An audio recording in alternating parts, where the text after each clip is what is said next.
Magandang araw po mga kabukid. Welcome sa ating channel ang Magbubukid sa Bukidnon. Sa araw na ito, atin pong tatalakayin ang ating pagtatanim ng kasaba or kamuting kahoy. Ang ating kasaba ay ginawa nating bakod sa buong border ng ating sweet potato farm.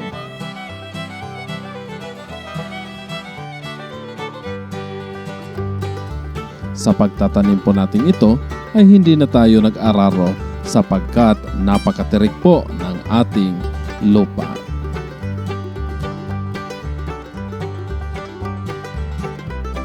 At kaagad na tayong nagtanim ng mga punla ng ating kamuting kahoy. Ang haba ng ating mga punla ay nasa 6 inches.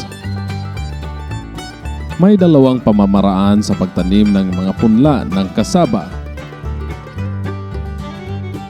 Sa tag-init, nakabaon ang lahat ng party ng punla para hindi matuyo at mamatay ang ating mga punla.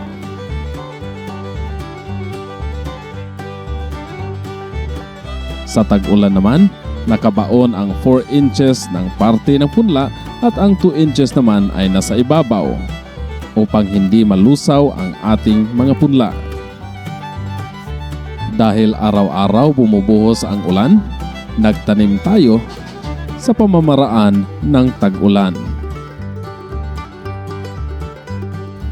Ang pinakamainam at pinakamagandang punla ay kukuha tayo mula sa mature cassava branches.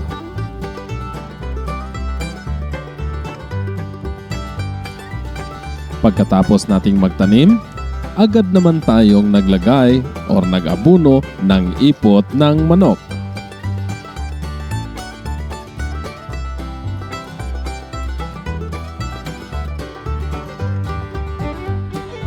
After 3 weeks, ganito na po ang kanilang mga hitsura.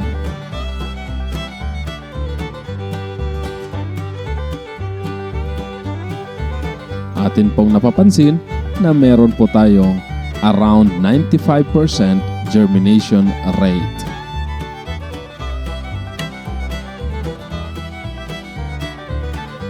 Dahil nag-spray tayo ng good bacteria sa ating sweet potato, ay sinali na rin natin ang ating cassava at around 32 days after planting.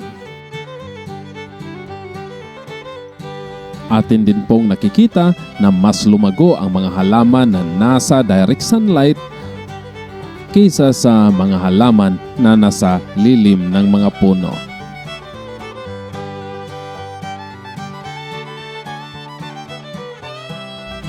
Kaagad naman tayong nagdamo sapagkat marami ng damo ang ating garden.